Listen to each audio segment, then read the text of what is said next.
قل هل يستوي الذين يعلمون والذين لا يعلمون انما يتذكر اولو الالباب۔ محترم عزیزو، جیسا کہ آپ کے علم میں ہے کہ گزشتہ کئی ہفتوں سے ہم رسول اللہ صلی اللہ علیہ وسلم کی سیرت کو ترتیب سے سمجھنے کی کوشش کر رہے ہیں۔ انشاءاللہ اس ہفتے بھی اسی سلسلے کو آگے بڑھائیں گے اور ضمناً چند ایک مسائل بھی سمجھیں گے۔ گزشتہ جمعہ کے اندر ہم نے اللہ کے حبیب صلی اللہ علیہ وسلم سے اور اسلام سے دشمنی رکھنے والوں کا تذکرہ کیا اور اس میں خاص طور سے بعض نام لے کر ان کی زندگی کے حالات اور ان کی دشمنی کے اظہار کو سمجھا اور ان کے تعلق سے قرآن کریم کی جو آیت کریمہ نازل ہوئی ہے اس کو سمجھنے کی کوشش کی۔ اب ہم آگے بڑھتے ہیں۔ دیکھو، معاملہ ایسا ہے، جو امام کا حال ہوتا ہے وہ مقتدی کا حال ہوتا ہے، جو امام کا حال ہوتا ہے وہ مقتدی کا حال ہوتا ہے۔ لہذا سرکار دو عالم صلی اللہ علیہ وسلم کی حیثیت امام کی ہے۔ آپ پر جب مصائب اور آلام اور پریشانیاں آئی تو ظاہر سی بات ہے کہ اللہ کے نبی صلی اللہ علیہ وسلم نبی ہیں، آپ مکہ کے رہنے والے ہیں، بڑے خاندان کے ہیں، اس کے باوجود آپ کو ستانے والے، پریشان کرنے والوں نے ہر طرح سے ستایا، پریشان کیا۔ تو وہ صحابہ جو شروع میں اسلام لے آئے تھے اور اللہ کے حبیب صلی اللہ علیہ وسلم کے ہاتھوں پر مشرف با اسلام ہوئے تھے، ظاہر سی بات ہے ان کے اوپر حالات کا، پریشانیوں کا آنا یقینی بات تھی۔ لہٰذا اب ہم چند ان صحابہ اکرام کا مذاکرہ کریں گے، ان کی حالات زندگی کا، جن کو اسلام لانے کی پاداش میں مشرکین مکہ نے خوب ستایا، لیکن دوسری طرف اسلام میں ان کو سابقون الاولون کا خطاب بھی حاصل ہے اور یہ پہلے اسلام لانے والے ہیں۔ لہٰذا انہوں نے جو مقام پایا، یہ ان کا مقام اللہ کے ہاں بہت بلند ہے۔ لہٰذا دیکھو، ہمیشہ باطل کی عادت ہے کہ سامنے والے کی طاقت کو دیکھ کر اس کے اوپر ظلم کرتا ہے۔ اگر آدمی طاقتور ہے، پیسے والا ہے، عہدے والا ہے، یا اس کے پیچھے کسی طاقت کا ہاتھ ہے، تو آدمی اس سے جو ہے اول تو دشمنی کرتا نہیں، اور دشمنی کرتا ہے تو قاعدے میں رہتا ہے۔ مثال کے طور پہ اس کی مثال دیتا، آج ایک بندہ اگر بڑے باپ کا بگڑیلا یا کوئی جو ہے جا رہا ہو اور اس کو دوسرے گاڑی کا دھکا لگ جائے، اب دوسرے موٹر سائیکل والے نے اس کو دھکا دے دیا، اس نے دیکھا کہ موٹر سائیکل 3-4 لاکھ کی ہے، یہ بڑے باپ کی اولاد دکھ رہی، یا یہ کہ یہ کسی بڑے گھر کا دکھ رہا، تو گاڑی کو دھکا لگ گیا تو اول تو یہ کرے گا کہ بھائی دیکھ کے چلا لے، اتنا کہہ دیں گا، یا پھر جو ہے مختصر معاملہ کر چلا جائے گا۔ لیکن یہیں پہ گاڑی کو دھکا دینے والا اگر ایک بیچارہ مزدور ہے تو تیور بدل جائیں گے۔ ہم کو روڈ پر ایسے واقعات دیکھنے میں نظر آتے ہیں، غریب نے گاڑی کو دھکا دیا، مزدور نے گاڑی کو دھکا دیا، کمزور نے گاڑی کو دھکا دیا، تو اس کے اوپر راشن پانی لے کے چڑھ جاتے ہیں، اور مالدار طاقتور نے اگر دھکا دیا تو اس کے ساتھ معاملہ جو ہے درست ہو جاتا ہے۔ انہیں کا ایک جوگ ہے، ایک بندے نے جھگڑے کیا اور اس کے دوست کو آ کے بولا، کیا بولا؟ اس کے دوست کو آ کے بولا کہ بولے اس نے اپنے کو بہت مارا، بولے اپنے کو اس کو مارنے کا، تو اس نے نکالا ڈنڈا بنڈا، بولے کون ہے؟ اس کے ہڈے پسلے توڑتا، میرے دوست کو ہاتھ لگایا، کہ انجو گلی میں چلا پکار کرتے کرتے اس کے گھر تک گیا۔ کون ہے؟ بولے باہر نکل۔ کون ہے؟ بولے باہر۔ جیسے وہ باہر نکلا نا، ایسا ڈولے شولے والا پہلوان آدمی، ارے بڑے بھائی اپنے، کیا بولا؟ ارے بڑے بھائی اپنے ہیں، ان سے جھگڑے کر رہے ہیں۔ او بڑے بھائی، اس نے کبھی رستے پہ ایڑے چالے کر 2 پٹکے اور دو، بولے اس کو۔ تب سامنے والے کی طاقت کو دیکھ کر تیور بدل جاتے ہیں۔ ہے بس میں یہ اصول ہے باطل کا، گنہگاروں کا یہی اصول ہے۔ لہٰذا مشرکین مکہ نے دیکھا، جو ایمان لائے تھے ان میں جو مکہ کے رہنے والے تھے، جو صاحب خاندان تھے، جن کے پاس پیسہ تھا، ان کو بھی ستایا لیکن کم ستایا۔ جیسے ابو بکر صدیق ہے، ان کو ستایا لیکن کم ستایا، کیونکہ ابو بکر ایک حیثیت رکھتے تھے مکہ کے اندر۔ حضرت عثمان ہے، یہ ایک حیثیت رکھتے ہیں۔ لیکن اس کے علاوہ وہ صحابہ جو ایمان لے آئے غریب بھی ہے، باہر کے بھی رہنے والے تھے، اور کوئی ان کا حامی مددگار نہیں تھا، ان پہ بہت ظلم کیا۔ اس میں ایک نام امام المؤذنین حضرت بلال رضی اللہ عنہ ہے، اس میں ایک نام حضرت صہیب رومی رضی اللہ عنہ کا ہے، اس میں ایک نام حضرت عمار کا ہے، ان کے والد حضرت یاسر کا ہے، اور ان کی والدہ حضرت سمیہ کا ہے۔ اور ان کے علاوہ بھی ابو فقیہہ ایک صحابی ہے، حضرت زنیرہ ایک صحابیہ ہے۔ یہ وہ لوگ ہیں جو شروع زمانے میں اسلام لے آئے، اور اسلام لانے کے بعد چونکہ یہ غریب تھے، کوئی تو غلام تھا، کوئی باندی تھی، کوئی کنیز تھی، کس کا کوئی حامی اور مددگار نہیں تھا، تو ان کے اوپر بزدل مشرکین مکہ نے جو ظلم ڈھائے ہیں اس کی تاریخ ہی جو یہ الگ ہے۔ لہذا امام المؤذنین حضرت بلال بن رباح، ان کے والد کا نام کیا؟ رباح، اور ان کی والدہ کا نام تھا رحمامہ۔ یہ حضرت بلال کے والد اور والدہ تھے، سیاہ فام حبشی النسل تھے، امیہ بن خلف کے غلام تھے، محمد عربی صلی اللہ علیہ وسلم نے دعوت دی، تو دعوت دینے کے بعد اسلام قبول کر لیا۔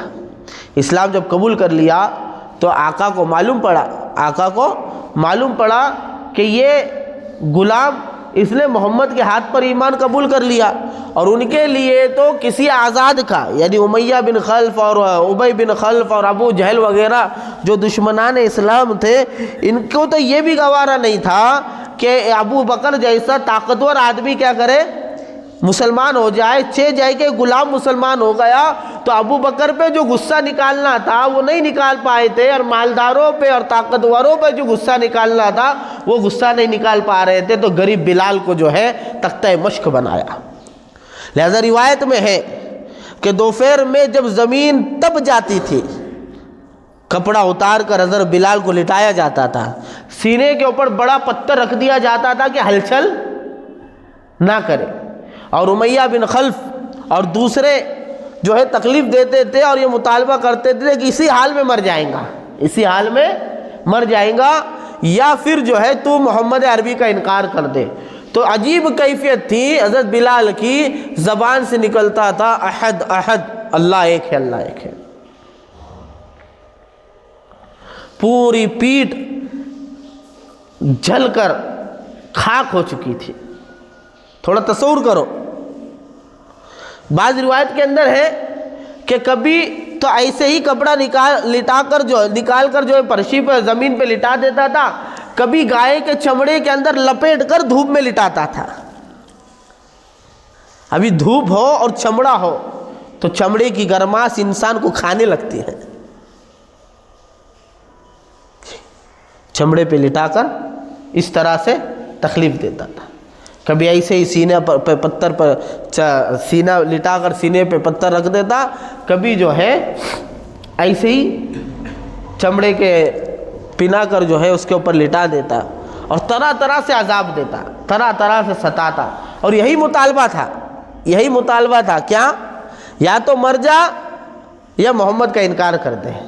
پر اللہ نے سینے کو نورانی ایمان کے نور سے اور محمد عربی صلی اللہ علیہ وسلم کی اطاعت سے ایسا پور کیا ہوا تھا کہ سنگین حالات، ذرا تصور کرو، حضرت بلال اکیلے ہیں جو مسلمان ہے، اطراف میں کوئی مسلمان نہیں، جو ہے تو تھوڑے بہت ادھر ادھر ہے، ان کا ہونا نہیں، یعنی تعداد بالکل کم، غلام ہے، نوکر ہے، طاقت بھی نہیں، کوئی چھڑانے والا، کوئی حامی اور مددگار بھی نہیں۔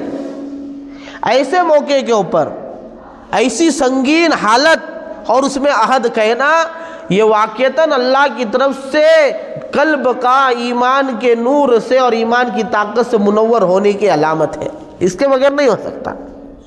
ایک دن حضرت ابو بکر صدیق رضی اللہ عنہ وہاں سے گزرے تو بھائی امیہ بن خلف سے کہا کہ بھائی تو اس مسکین کے بارے میں اللہ سے ڈر، اللہ تتق اللہ فی ھذا المسکین، اس مسکین کے تعلق سے اللہ کا ڈر نہیں لگتا، متى انت، کب تک ظلم کرے گا؟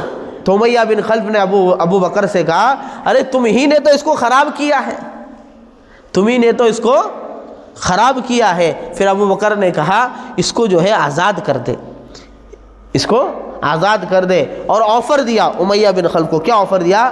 میرے پاس ایک دوسرا غلام ہے جو طاقتور ہے اور تیرے مذہب کا یعنی بت پرستوں کا کہ دین کے اوپر مضبوطی سے عمل کرتا ہے، تو وہ لے لے، اس کے بدلے میں بلال دے دے۔ یہ ڈیل ہو گئے، انہوں نے حضرت بلال کو خریدا اور کیا کر دیا؟ آزاد کر دیا۔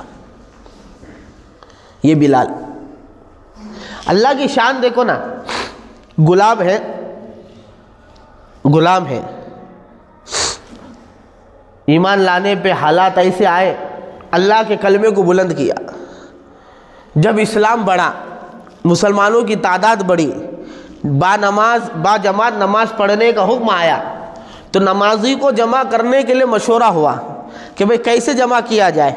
تو لوگوں نے مشورہ دیا کہ بھئی سور پھونکا جائے، ڈپلی بجائی جائے، آگ جلائی جائے، طرح طرح کے جو ہے مشورے دیے، کسی پہ فیصلہ نہیں ہوا۔ حضرت عبداللہ بن زید عبد ربہ نے خواب میں دیکھا کہ ایک فرشتہ اذان کے کلمات کہہ رہا ہے۔ اللہ کے نبی کے پاس آئے، ان کو کہا، بعد میں حضرت عمر نے آ کر بھی تصدیق کی کہ میں نے بھی یہ خواب میں دیکھا۔ تو اب دیکھو اذان جیسی عبادت آ رہی ہے، اور اذان کا دینے والے کا مقام یہ ہے کہ اللہ کے نبی نے فرمایا کہ کل محشر کے میدان میں اطولہم عنقاً، سب سے زیادہ اونچی گردنیں والے جو ہوں گے وہ مؤذنین ہوں گے، مؤذنین ہوں گے۔ اور اذان کی آواز جہاں تک پہنچتی ہے، ہر چیز محشر کے میدان میں مؤذن کے حق کے اندر گواہی دیں گی۔ اتنی فضیلت والا مقام تھا مؤذن کا۔ حضرت عمر فرماتے تھے اگر میں خلیفہ نہ ہوتا، اگر میرے اوپر خلافت کی ذمہ داری نہ ہوتی، تو میں مؤذن بن کے زندگی گزارتا۔ اتنا بڑا مقام، اتنا بڑا مقام مؤذن کا۔ اب ادھر اذان آئی، اب اذان کے لیے منتخب کرنا تھا۔ آپ چاہتے اپنے داماد حضرت علی کو کہتے، آپ چاہتے اپنے نواسے حسن حسین کو کہتے، آپ چاہتے تو خلیفہ بلا فصل حضرت ابوبکر صدیق رضی اللہ عنہ کو کہتے، لیکن اس کام کے لیے اللہ رب العزت نے منتخب فرمایا تو حضرت بلال کو منتخب فرمایا کہ جس نے حالات کی تنگی کے اندر اپنے زبان سے عہد کہے کہ اللہ کے کلمے کو بلند کیا، تب جب حالات سازگار ہو چکے ہیں، مسلمانوں کا بول بالا ہونے جا رہا ہے اور اسلام کی شوکت ظاہر ہو چکی ہے، بلندی ظاہر ہو رہی ہے، اب اللہ کے نام کو بلند کرنا ہے، تو اللہ نے بلال کو کیا کیا؟ قبول کیا۔ لہذا امام المؤذنین ہے۔ کون ہے بولو؟ امام المؤذنین ہے۔ ایک مرتبہ سرکار دو عالم صلی اللہ علیہ وسلم کے وصال کے بعد نہیں رہ پائے مدینے کے اندر، آپ کی یاد ستاتی تھی تو دور چلے گئے۔ ایک مرتبہ جو ہے خواب میں اللہ کے نبی کی زیارت ہوئی کہ ہم سے ملنے نہیں آتے، آپ آئے، مدینے کو آئے۔ مدینے میں آنے کے بعد نواسوں نے کہا کہ اذان دے دو، تو حضرت بلال اذان دینے کے لیے کھڑے ہو گئے، تو گھر کی ساری عورتیں تک جو ہے رونے لگی اور ایک کوہرام مچ گیا کہ رسول اللہ صلی اللہ علیہ وسلم کے زمانے کی اذان ہونے لگی۔ تو یہ بلال کیسی زندگی، کبھی تو جو ہے سینے پہ چٹان رکھ دی جا رہی ہے، چٹان سے مراد بڑا پتھر، اور کبھی جو ہے گائے کے چمڑے کے اندر لپیٹ کر کیا کیا جا رہا ہے؟ دھوپ میں تپایا جا رہا ہے، مارا جا رہا ہے۔ عذاب دینے والے تھک جاتے لیکن تھکتے نہیں۔ تو سب سے زیادہ شروع میں جن لوگوں کو ستایا گیا، اللہ کے نبی صلی اللہ علیہ وسلم کے اوپر ایمان لانے کی وجہ سے، ایک حضرت بلال رضی اللہ عنہ۔ عجیب، ایک دوسرے صحابی تھے حضرت خباب بن عرط رضی اللہ عنہ۔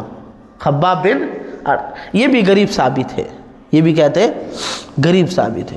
ایک مرتبہ حضرت عمر رضی اللہ عنہ کے زمانے کے اندر، حضرت عمر رضی اللہ عنہ امیر المومنین ہیں، حضرت خباب بن عرط رضی اللہ عنہ آئے تو حضرت عمر نے اپنے مسند سے اٹھے، امیر المومنین خباب کو بٹھایا اور کہا خباب یہاں بیٹھنے کے حقدار تم ہو۔ کیوں؟ کیونکہ شروع اسلام میں، یعنی جب اسلام کا پہیہ کھودا جا رہا تھا اور اسلام کی بنیادیں مضبوط ہو رہی تھی، تو اس وقت جو ہے اپنی ہڈیوں کو جلا کر، خون کو پگھلا کر، چربیوں کو بہا کر جس نے جو ہے اسلام کی جڑوں کو مضبوط کیا، اس میں خباب بن عرط کا نام ہے۔ تو اب حضرت عمر نے کہا خباب یہاں بیٹھنے کے تم زیادہ حقدار ہو۔ حضرت خباب بن عرط بیٹھے اور حضرت عمر سے کہنے لگے واقعتاً عمر تم نے سچ کہا، یہاں بیٹھنے کا مجھ سے زیادہ حقدار بلال بھی نہیں ہے۔ اور اس کی وجہ یہ بتائی کہ جب بلال پر عذاب ہوتا تھا تو کوئی نہ کوئی مکہ والوں میں سے بلال کا حامی کھڑا ہو جاتا تھا، لیکن جب میرے اوپر ظلم ہوتا تھا تو کوئی میرا حامی اور مددگار نہیں تھا، کوئی ایک لفظ کہنے کے لیے جو تیار نہیں تھا کہ اس کے اوپر ظلم مت کرو۔ بلکہ ایک مرتبہ ایک کافر ان کا گلا گھونٹ رہا تھا، وہاں سے دوسرا کافر آیا تو کہنے لگا کہ تھوڑے زور سے گلا گھونٹو۔ کافر نے ایسا گلا گھونٹا کہ لوگوں کو ایسا لگا کہ جو ہے اس کی روح پرواز ہو چکی۔ یہ معاملہ خباب بن درد، حضرت عمر رضی اللہ عنہ کے زمانے کے اندر ان کی پیٹھ دیکھی گئی تو پیٹھ بالکل جو ہے جل کر ختم ہو چکی تھی، جل کر۔ حضرت ابو ہریرہ، حضرت بلال کا بھی یہی معاملہ تھا، پیٹھ جب بھی کبھی شرٹ اتارتے تھے تو پیٹھ کے اوپر داغ نظر آتے تھے، خباب بن درد۔ پھر یہ شروع زمانے میں جن پر ظلم ہوا ان میں ایک پوری فیملی تھی، کون؟ حضرت عمار بن یاسر، ان کی اہلیہ حضرت سمیہ اور ان کے بیٹے عمار۔ اصل میں یہ قحطانی تھے، قحطانی یمن کے رہنے والے، حضرت یاسر رضی اللہ عنہ۔ ان کا ایک بھائی کھو گیا تھا، اللہ کے نبی کے آنے کے پہلے ان کا ایک بھائی کھو گیا تھا، مل نہیں رہا تھا۔ تو یہ تین بھائی اپنے چوتھے بھائی کو ڈھونڈنے کے لیے آئے تھے مکہ کے اندر، یاسر، حارث اور مالک۔ یہ تین بھائی کہاں سے آئے تھے بولو؟ یمن سے، قحطانی نسل کے تھے آئے۔ تو مالک اور حارث تو چلے گئے، بھائی ملا نہیں۔ حضرت یاسر نے سوچا میں یہی رہ لیتا ہوں، لہٰذا اس زمانے کے اندر ایسا چلتا تھا، آپ کسی قبیلے میں، کسی محلے میں، کسی گاؤں میں گئے تو کسی نہ کسی کی جو ہے وہ لینا پڑتی تھی، اس کی ساتھ لینا پڑتا تھا، اس کے ساتھ معاہدہ کرنا پڑتا تھا تاکہ لوگ اس کی عظمت کرے اور اس کے جان مال کی حفاظت ہو جائے، ہے نا۔ جیسے اس کی اپڈیٹ شکل ابھی کیا ویزا کی ہے، ویزا ہے اور پاسپورٹ ہے۔ یہ کیا رہتا کہ ایک ملک کا بندہ دوسرے ملک میں ویزا لے کر جا رہا ہے، پاسپورٹ لے کر جا رہا ہے، تو یہ اس بات کا ترجمان رہتا ہے کہ یہ بندہ ہمارا مہمان ہے، اس کی جان مال کی حفاظت اب ملک کے اوپر ہے۔ تو اس زمانے کے اندر ویسا ہی ویزا تھا، منہ بولی ویزا۔ تو ابو حذیفہ مخزومی ایک شخص تھے، تو حضرت یاسر ان کے ساتھ رہنے لگے، اور لکھا ہے علماء کرام نے کہ ابو حذیفہ کے انتقال تک یہ پوری فیملی انہی کے ساتھ رہی۔ کون؟ حضرت عمار، یاسر کے بیٹے اور ان کی اہلیہ۔ حضرت یاسر کو تین بیٹے تھے، ایک عبداللہ بن یاسر، ایک عمار بن یاسر اور ایک حریث لالچی جو معنی آتا انہیں حریث بن یاسر۔ تو حریث بن یاسر یہ اللہ کے نبی کے دعوت کا اعلان نبوت سے پہلے ہی جو ہے مقتول ہو چکے تھے، کسی کے ہاتھ سے قتل ہو گئے تھے۔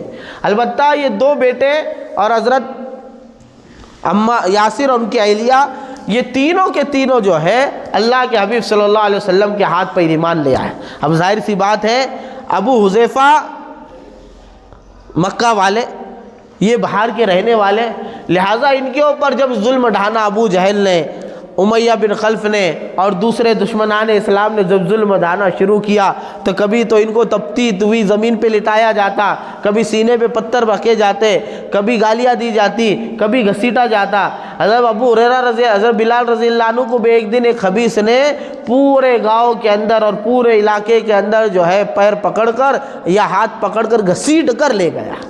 تو ایسا ان کا بھی حال تھا۔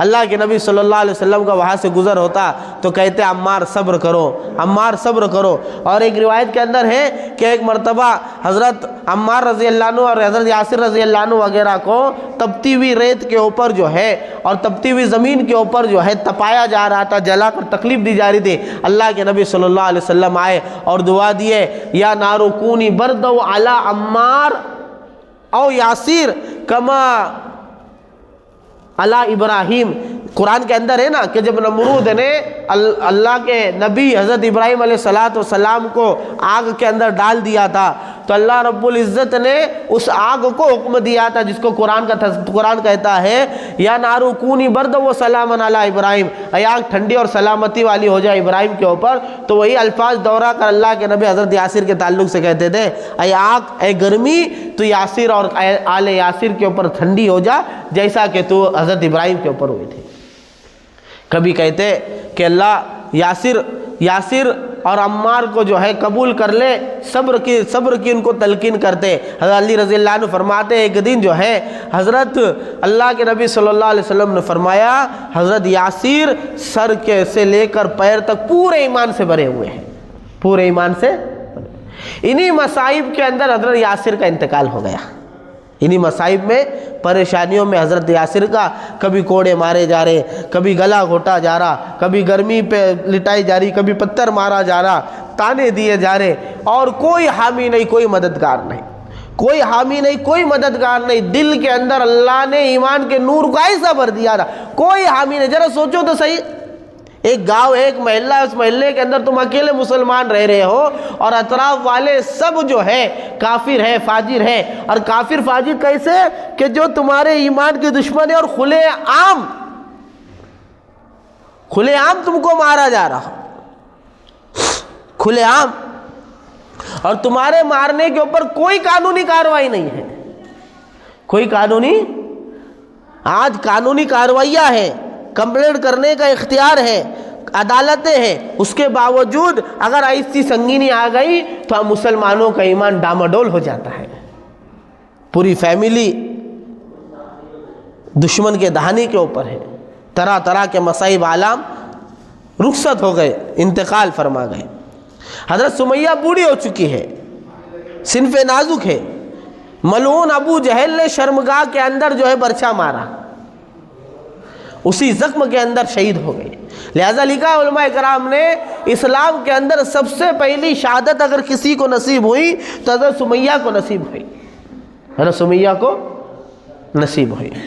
پھر حضرت عمار رضی اللہ عنہ تو اللہ کے نبی صلی اللہ علیہ وسلم کے ساتھ اور بھی رہے، یہاں تک کہ جب پہلی لڑائی ہوئی سن 2 ہجری میں بدر کا معرکہ ہوا، اور بدر کے معرکے کے اندر آگے تذکرہ آئیں گا بدر کا، تو ابو جہل کے کا مسئلہ آئیں گا کہ معاذ و معوذ جو چھوٹے صحابہ نے اس کو جو ہے نیچے گرایا، اور عبداللہ بن مسعود نے جب اس کی گردن کو سر کو قلم کر دیا تو اللہ کے نبی صلی اللہ علیہ وسلم نے عمار کو بلایا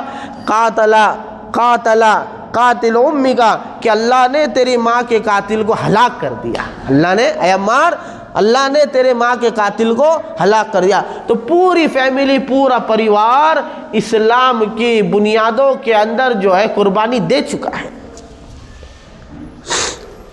ان کا احسان ہے ساری امت کے اوپر کہ جمے. حضرت بلال کا وہی معاملہ، حضرت خباب بن ارد کا وہی معاملہ، حضرت عمار کا، حضرت سمیہ کا، پہلی شہادت پانے والی خاتون، اور حضرت یاسر، سب ہلاک ہو گئے اسی اندر. انہی اسلام کے جیالوں کے اندر جو شروع زمانے میں اسلام لے تکلیفیں دی گئی ان کو، اس میں ایک نام صہیب رومی رضی اللہ عنہ کا ہے. شعیب نہیں، شعیب شین سے آتا، یہ صہیب سعاد سے آتا، صہیب رومی. یہ اصل میں ہے نا روم کے رہنے والے نہیں تھے، یہ بڑی باپ کی اولاد تھے.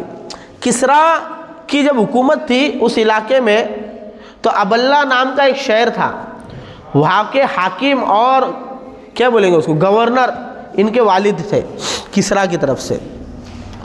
رومیوں نے ایک دن حملہ کیا اور پوری سلطنت کو تہس نہس کیا، تو بچوں کو عورتوں کو غلام بنا لیا. تو یہ چھوٹے تھے تو ان کو رومیوں نے کیا کیا، غلام بنا کر روم کے علاقے میں لے کر چلے گئے. اسی لیے ان کا نام پڑا رومی، صہیب رومی. اصل میں ان کا خاندان موصل کا رہنے والا تھا، دوسرا علاقہ ہے، روم کا علاقہ نہیں ہے. بہرحال رومیوں نے بچپن میں ان کو لے کر گئے اور یہ وہیں پر غلامی کی حالت کے اندر پلے بڑھے، یہاں تک کہ ایک رومی نے مکہ میں ان کو بیچ دیا. ایک رومی نے مکہ میں ان کو بیچ دیا. ام انمارہ ان کی مالکن تھی. جب اسلام قبول کیا طرح طرح کی تکلیفیں دیتی تھی، دوسرے لوگ بھی تکلیفیں دیتے تھے، بہت پریشان کرتے تھے، یہاں تک کہ ہجرت کرنے کا ارادہ کیا۔ جب ہجرت کرنے کا ارادہ کیا تو ہجرت کرنے لگے تو پیچھے سے کفار اور مشرکین آئے اور حضرت صہیب سے پیچھا کرنے لگے۔ حضرت صہیب ایک جگہ پر ٹیلے پہ جا کر کھڑے ہو گئے اور مخاطب کر کر جو ہے مشرکین مکہ سے کہا کہ دیکھو، جب تک میرے ترکش کے اندر تیر ہے اس وقت تک تمہارا مقابلہ کروں گا، اس کے بعد تلوار سے مقابلہ کروں گا، اور یاد رکھنا میں بھاگنے کے اندر اور دوڑ لگانے میں تم سے بہت زیادہ تیز ہوں، کوئی میرا مقابلہ نہیں کر سکتا۔ بعض علماء اکرام نے لکھا ہے عربی گھوڑے کی طرح دوڑتے تھے، ایک تو گھوڑے کی تیزی اور اس میں عربی گھوڑے کی مزید تیزی، عربی گھوڑے کی طرح بہرحال ان کو مخاطب کیا اور یہ کہا کہ اس سے بہتر یہ ہے کہ میرے جان کو چھوڑو، میں اس کے بدلے میں مکہ میں اپنی پراپرٹی اور اپنی جگہ تم کو بتاتا ہوں۔ مشرکین مکہ کو کیا تھا کہ ایک جو ہے نعوذ باللہ بے دین ان کے حساب سے جا رہا ہے، بدلے میں پھکڑ میں پیسے مل رہے، پھکڑ کے پیسے تو بھائی کیسے بھی رہو، پھکڑ کے پیسے کیسے بھی رہو، حلال حرام کی کوئی پرواہ نہیں رہتی، وہی معاملہ ہوتا نا۔ بہرحال آئیں گے مسئلے آئیں گے انشاءاللہ۔ تو انہوں نے دیکھا کہ فری کے اندر پیسے مل رہے ہیں، حضرت صہیب کو چھوڑ دیا، یہاں کر ان کے مال کے اوپر قبضہ کر لیے۔ یہ مدینہ پہنچے ہی تھے، وہاں پہ جبریل امین آئے۔ جبریل امین کیا آیت لے کر آئے؟ وَمِنَ النَّاسِ مَن يَشْتَرِي نَفْسَهُ ابْتِغَاءَ مَرْضَاتِ اللَّهِ، کہ لوگوں میں بعض وہ خاص بندے بھی ہیں جو اللہ کی رضا کے لیے، اللہ کو راضی کرنے کے لیے اپنی جان کو اپنے مال کے بدلے بیچ دیتے ہیں۔ وہی کیا نا، میری جان چھوڑ دو میں تم کو اپنا مال دے دیتا ہوں۔ جیسا ہی اللہ کے نبی صلی اللہ علیہ وسلم کے پاس پہنچے تو اللہ کے نبی صلی اللہ علیہ وسلم کی زبان سے یہ نکلا، ربیہ صہیب ربیہ البیع، بڑا نفع کا سودا کیا صہیب نے، بڑا نفع کا سودا کیا صہیب نے، بڑا نفع کا سودا کیا صہیب نے۔ مال چھوڑ دیا، طرح طرح کی تکلیفیں، طرح طرح کے جو ہے پریشانیاں اٹھانا پڑی، کیونکہ یہ بھی کمزور تھے، باہر کے رہنے والے تھے، غلام بن کر جو ہے مکہ کے اندر آئے تھے، تو ظاہر سی بات ہے کمزوروں کے اوپر ظلم کرنا یہ تو جو ہے اہل باطل کا شیوا ہے، لہذا ظلم ہوتا تھا۔ حضرت بلال کا وہی حال، صہیب رومی کا وہی حال، خباب بن ارد کا وہی حال، عمار یاسر اور سمیہ کا وہی حال۔ انہی میں شروع زمانے میں اسلام لانے والی خاتون تھی، زنیرہ نام تھا اس کا، یہ حضرت عمر کی کنیز تھی، باندھی تھی۔ اسلام لانے سے پہلے حضرت عمر اس کو اسلام لانے کی وجہ سے بہت مارتے تھے، دوسرے لوگ بھی مارتے تھے۔ ابو جہل وغیرہ، عاص بن وائل وغیرہ سرداران قریش یہ کہتے تھے کہ اگر اسلام میں کوئی کمال ہوتا تو یہ زنیرہ، یہ بلال، یہ صہیب، یہ غلام اور یہ نیچے طبقے کے لوگ یہ اسلام لانے میں ہم سے آگے نہیں بڑھتے۔ یعنی وہ کیا دلیل پکڑتے تھے؟ وہی دلیلیں پکڑتے تھے کہ محمد صلی اللہ علیہ وسلم جو دین لے کر آئے اس کو قبول کرنے والے کون؟ غلام، اس کو قبول کرنے والے کمزور، اس کو قبول کرنے والے۔ اور اس سے پہلے میں نے کہا نا کہ عاص بن وائل کیا کہتا، ولید بن مغیرہ کیا کہتا تھا کہ وہی کس پہ آنی چاہیے؟ یا تو ابو مسعود ثقفی پہ آنی چاہیے یا مجھ پر آنی چاہیے، یہ محمد پہ کہاں سے آ گئی؟ اور جب اسلام قبول کرنے والے غریب تھے تو کیا کہتے لگے کہ اگر اسلام میں خوبی ہوتی تو یہ زنیرہ وغیرہ جو ہے، یہ غلام باندیا جو ہے، یہ ہم سے پہلے ایمان نہیں لاتے۔ اس کے اوپر قرآن کریم کی آیتیں نازل ہوئیں کہ کافر لوگ یہ کہتے ہیں کہ اگر اسلام میں کوئی کمال ہوتا تو یہ لوگ وما سبقون علینا، ہی ہم سے پہلے ایمان نہیں لاتے۔ اب یہاں پر ایک بات سمجھو، انہوں نے استدلال اس بات سے کیا کہ ایمان اور اسلام اگر کمال کی چیز ہوتی، خوبی کی چیز ہوتی تو اس کو مالدار اور سردار لوگ اپناتے، اس کو غریب اور جو ہے غلام قسم کے لوگ اپنا رہے ہیں، اس کا مطلب اس میں کوئی کمال ہے نہیں۔ دیکھو دنیا کے اندر کہیں نہ کہیں یہ بات جو ہے پنپتی رہتی ہے ذہن کے اندر، جو چیزیں مالدار استعمال کرتے ہیں یا جو چیزیں عہدے والے اپناتے ہیں اس کو جو ہے بڑا قیمتی سمجھا جاتا ہے، لیکن ضروری نہیں ہے کہ ہر وہ چیز جس کو عہدے دار استعمال کرے یا مالدار استعمال کرے وہ اچھی ہی ہو، بلکہ چیزوں کا اچھا اور برا ہونا اس کے نفع اور نقصان کے اعتبار سے۔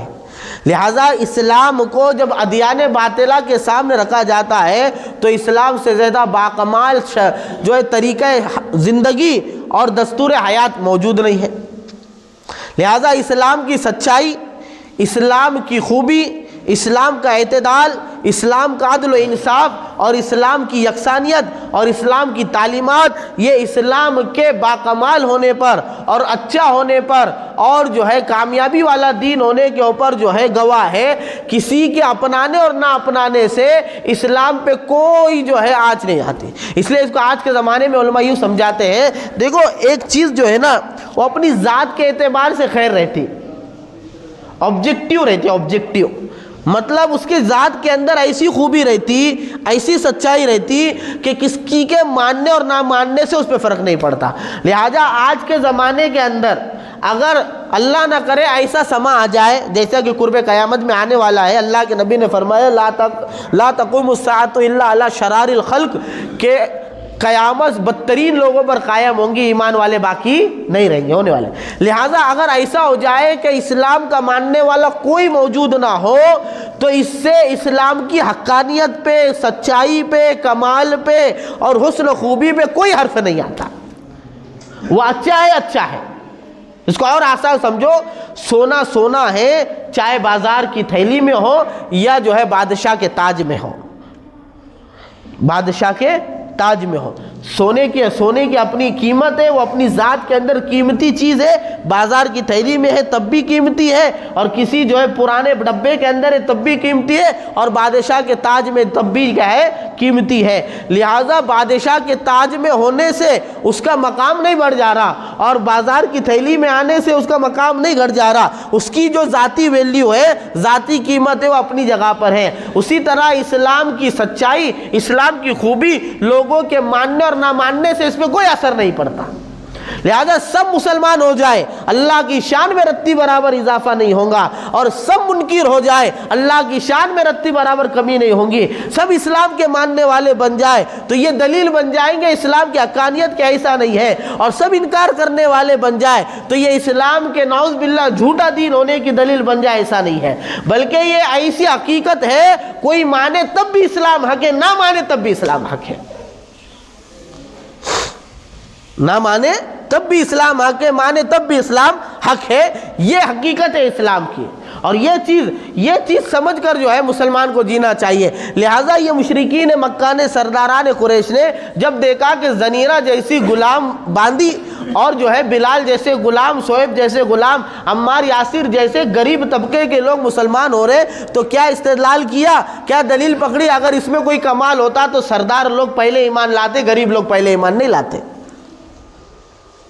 حالانکہ ایسا نہیں، بلکہ اسلام کو اپنانے کی وجہ سے غریب کی زندگی کو بھی چار چاند لگ جاتے ہیں۔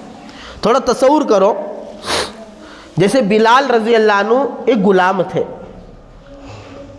ان کے آقا کے، امیہ بن خلف کے، ایسے اور بھی غلام تھے، ایسے اور بھی غلام تھے، ٹھیک ہے۔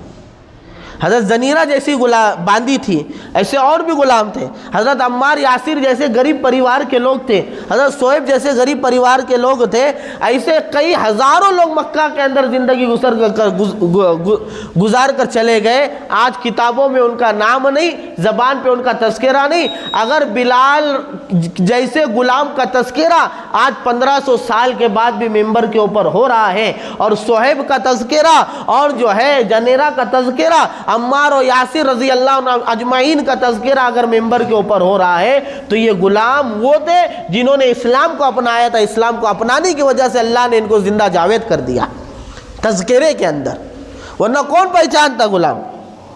ہزاروں۔ ابھی میں نے تذکرہ کیا کہ ایک غلام کو دیا ابو بکر صدیق نے امیہ بن خلف کو، بدلے میں حضرت بلال کو آزاد کرایا۔ وہ غلام کا نام پتہ کچھ معلوم نہیں، اور کہ اس سے کچھ لینا دینا بھی نہیں۔ کیوں؟ کیونکہ اسلام اس کو قبول نہیں کیا تھا۔ تو اسلام کو قبول کرنے سے مقام ان کا غلاموں کا بھی بلند ہو گیا، بلکہ سرداران قریش اور جو ہے پیسے والوں سے زیادہ بلند سمجھے جانے لگے، ان سے زیادہ جو ہے اونچا مقام ان کا سمجھا جانے لگا۔ یہ معاملہ تھا۔ یہ کہتے تھے کہ اگر اسلام کے اندر کوئی کمال ہوتا تو یہ غریب لوگ ہم پر سبقت نہیں کرتے۔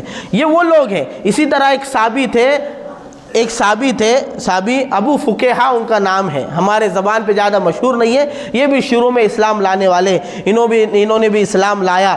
تو یہ غلام تھے، ان کو ایسے ہی سرداران قریش جو ہے تکلیف دیا کرتے تھے، ان کو بھی حضرت ابوبکر صدیق رضی اللہ عنہ نے جو ہے خرید کر آزاد کر دیا۔ ایسے سینکڑوں غلام باندیوں کو جو ہے حضرت ابوبکر صدیق رضی اللہ عنہ نے خرید کر آزاد کیا۔ یہ وہ طبقہ ہے سابقون الاولون کا کہ جن کو اسلام کے خاطر اتنا ڈرایا اور دھمکایا گیا، کوٹا گیا، پیٹا گیا، اسلام کی جڑوں کے اندر یہ مضبوط ہوئے ہیں۔ ان کے خون اور پسینے کے پانی سے اور اس کی نمی سے جو ہے اسلام کا درد جو ہے بلند ہوا ہے۔ ہم آج بھی ان کے احسان کو فراموش نہیں کر سکتے، ان کے احسان کو فراموش، ان کو بھلا نہیں سکتے ہم۔ ان کی قربانیوں کے نتیجے کے اندر اللہ کے نبی صلی اللہ علیہ وسلم کی جماعت بڑھتی گئی ہے۔ لہذا ایک روایت کے اندر ہے کہ شروع میں 7-8 لوگ تھے۔ اللہ کے نبی، ابو بکر، حضرت صہیب، خباب بن در، عمار، یاسر اور سمیہ، یہ 7-8 لوگ تھے، جن میں سے اللہ کے نبی اور ابو بکر کے اوپر تو مشرکین مکہ کی زیادہ بس نہیں چلتی تھی، کیونکہ وہ اللہ کے نبی اور قریش خاندان کے کہیں نہ کہیں، جیسے میں نے اس سے پہلے کہا، حضرت حمزہ رضی اللہ عنہ نے اس لیے ایمان لے آئے کہ ان کے بھتیجے کو ابو جہل نے گالیاں دے دیا، تو حمایت کرنے والے تھے۔ ابو بکر مالدار آدمی تھے، تاجر آدمی تھے، لیکن یہ غریبوں کے اوپر جو ظلم ڈھایا جاتا تھا، اللہ کی پناہ، اللہ کی پناہ۔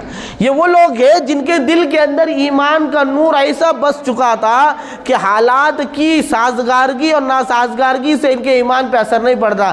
اللہ معاف کرے، یہ وہ لوگ ہیں جنہوں نے کفر کے اندھیرے سے اسلام کا جو ہے نور دیکھا تھا۔ ہم کو بیٹھے بٹھائے مسلمان گھرانے میں اللہ نے پیدا کر لیا، تو آج ایمان کی کوئی قدر نہیں ہے، ایمان کے سودے کھلے عام کرتے ہم، دو وقت کی روٹی بوٹی کے لیے اور 1000-2000 روپے کے لیے اللہ کو ناراض کرتے ہیں اور اللہ کے نبی کی سنتوں کا جنازہ نکالتے ہیں۔ آج دنیا کی لالچ کے لیے نوجوان مرتد ہو رہے ہیں، دنیاوی جھوٹی شان و شوکت کے لیے ایمان والے ایمان کو چھوڑ رہے ہیں۔ 2 کلو آٹے کے اوپر اللہ کے نبی کی امت کے کئی افراد اپنے ایمان کا سودا کر رہے ہیں۔ یہ حالت ہے، یہ حالت ہے۔